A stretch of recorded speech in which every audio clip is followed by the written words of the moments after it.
together? I'm gonna try. He's like getting out of the frame.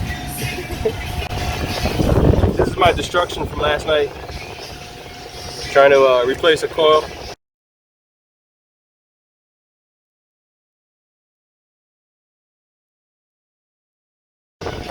Broke the connector because I don't know what I'm doing. So we got another coil. We have another pigtail, replacement pigtail or connector. And since we're already here, my man Rudy said, "Hey, why don't we grab the intake that you have upstairs? Throw that on." So we're gonna throw this intake on as well. Always put the heat shrink on first. You can't do it afterwards. You'll have to cut the wires loose. Right. Okay. So now you're going to hold one end and twist the other. I should have given me a little bit more wire, but then you're going to twist the other side. Okay? That side needs to go a little bit more.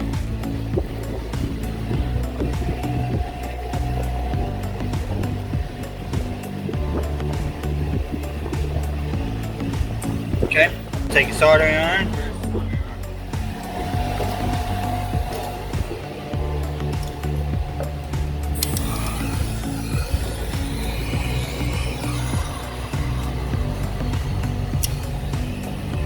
Get a little heat, some solder.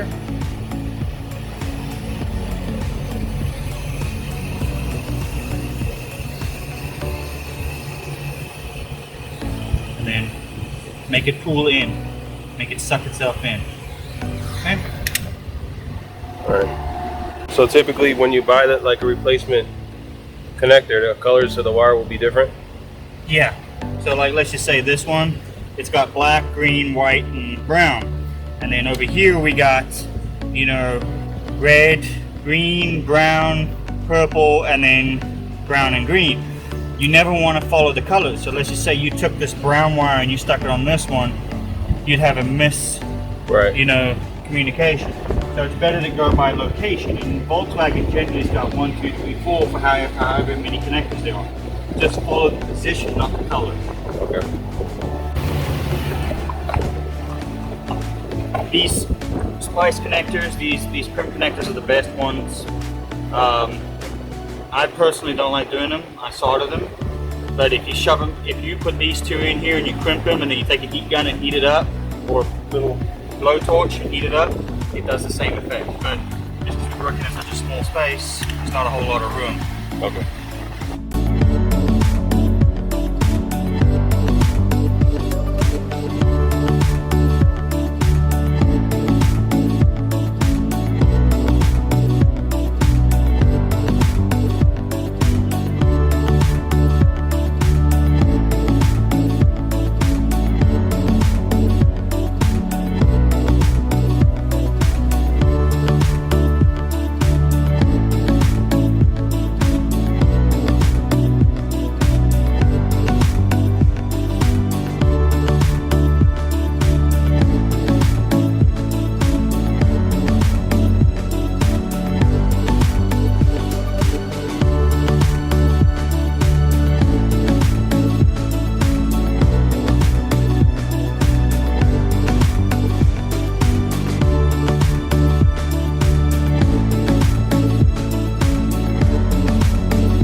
So you heat it first, then you put the solder there? Yeah, you just give it a little heat.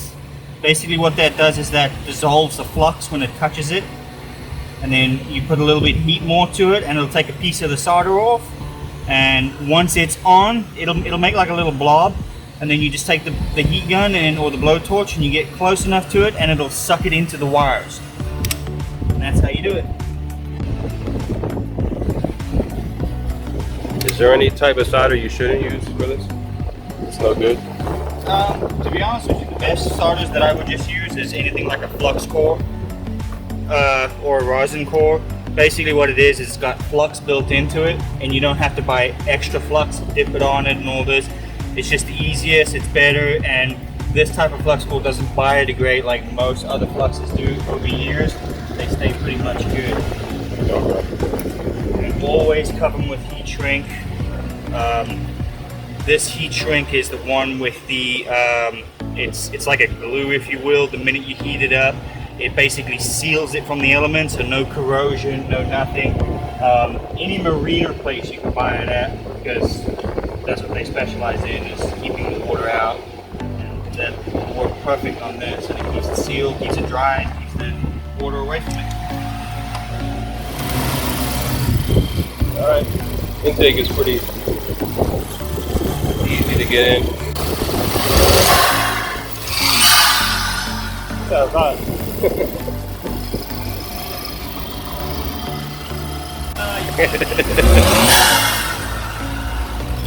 I like that. So we put in the intake a couple days ago. And it was really quick. I didn't film it, but it was like a 10-minute ordeal.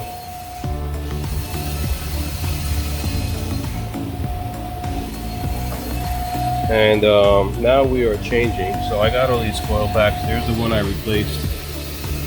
We're going to swap those out for some of these.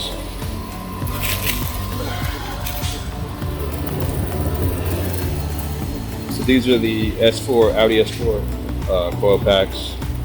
And the way Rudy explains it to me is he's the resident German car expert. They have a wider spark. And I think with all the changes I'm making to the vehicle, they'll probably do me well. The intake, the downpipe. We got a manifold to put on still. And then a tune. So it's probably part of the stuff we want to upgrade. So I'm about to pop these in real quick. To get those plugs out and not break them like I did last time, basically stuck a flathead in here, and then you pull them off, pop those in, plug them in, and then see how it runs.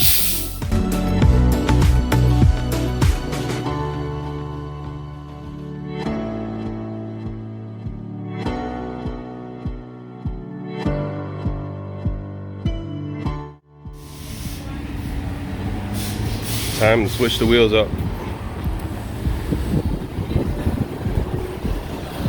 I had those 18-inch CC wheels from a 2012. Ran those for close to a year. Just picked up something new. I have to get the coilovers on, hopefully today, if there's time. Get them on today. So it can sit better. Alright guys, so here's where we're at. I got the Audi A5 wheels on. Hella wheel gap right now. So the coilovers are gonna make it look a lot nicer, but I'm really liking these wheels. The ones I had before were 18s off of 2012 CC, 8 width. These are 8.5 width, 19s, and they're pretty much pristine condition. So obviously 19s and a little bit wider, they fill everything out a little nicer. Going to be a little more flush, and again they're perfect, nearly perfect condition. I mean, I really don't see much or anything I can point out as far as scuffs, scratches, or anything like that. You can find CCs with pretty much, you know, every Audi OEM wheel in existence, but I haven't found any photos of these, and I'm liking them. I'm definitely liking them. So I'm not planning on slamming it or tucking it. I just want to get it down a little bit, make it a little more flush. You know, this is my daily. Bring the rear down, you know, ½ inch or an inch or whatever it is, and the front looks like it can go down a little bit more than that. And I think they're gonna look just beautiful. And then next on the list after that, I got an aftermarket intake manifold that I want to get on there. Right now we just got the downpipe, cold air intake, and I got some, I don't know if it's S5 in coils rather. I think S5 coils, Audi coils anyway. That's what we've got in there now. It's car's riding and driving just fine. It's a little unhappy with that because it needs to be dialed in. So aftermarket intake manifold, which is it's from a company in England. I think it was Pegasus. The integrated engineering one is really nice, but it's super expensive. So this one was about half the price of that one. I looked at it, I think it was the HPA. I looked at basically the two most popular intake manifold. Like I said, I'm not going to go crazy with it, but just want to get a little more power when it's all said and done and everything's bolted on there. I'll go get it tuned and then we should be good to go. Probably looking at 300 horse or so. That's about it. What's up, guys? All right, so it's the next day. I got the chance to put about, I don't know, over 100 miles on these wheels and smooth sailing. One thing I didn't mention was I did get the Michelin Pilot Super Sport tires for these. They were a used set. Still got a good amount of life on them. I'm by a boat launch, so there's a little noise here. 235, 35, 19 all around. Like I said, I just want to get a little drop on these and I'll be good.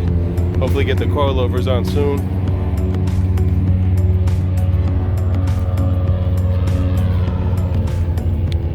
By the way, any of you guys know how to shut off the daytime running lights on this without having the Volkswagen specific computer that could do that? Let me know, because I want to shut these off.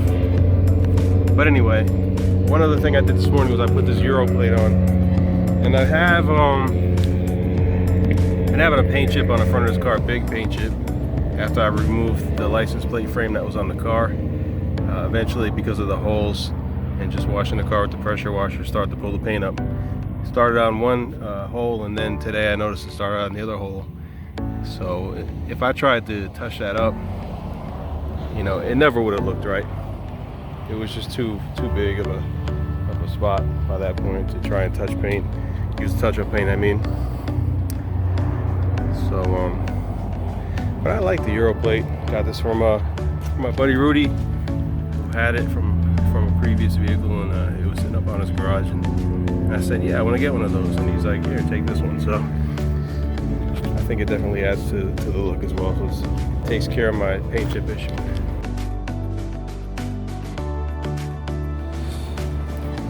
Alright, so I got this German license plate. Actually, my boy Rudy had it lying around from a car he used to have, so. But what I got also with these was the I guess the province or city sticker. I don't know what the proper name for it is, but typically these plates got the stickers, and I got this one here, and then the other one is, I guess, the registration date. I didn't see anything with 2021. That's all right. Just put this one goes up on top, and then the other one goes below it here. So I'm gonna put those on quick. And there it is, easy as 1, 2, 3. Bang. It's nice, I like that.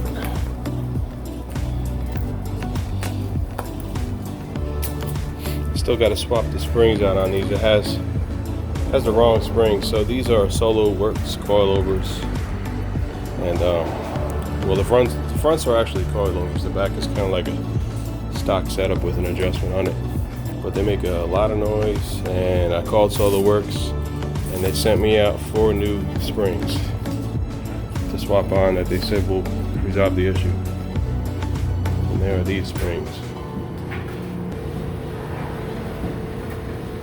So, and no, I don't do DoorDash, but I do have the DoorDash bag.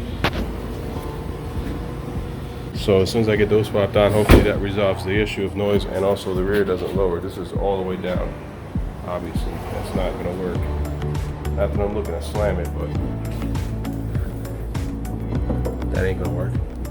Front, on the other hand, looks okay, but again, it makes noise in the front and the back. That's fine for me.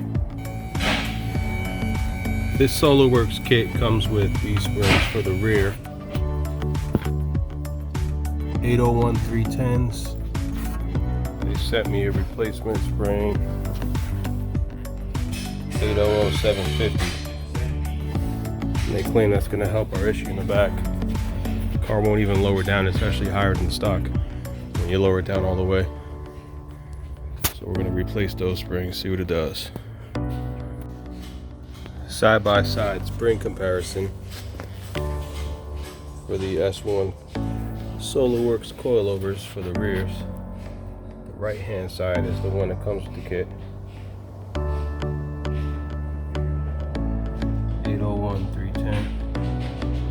left hand side is what they gave me to replace them. 800, 750. Let's see the difference in the height.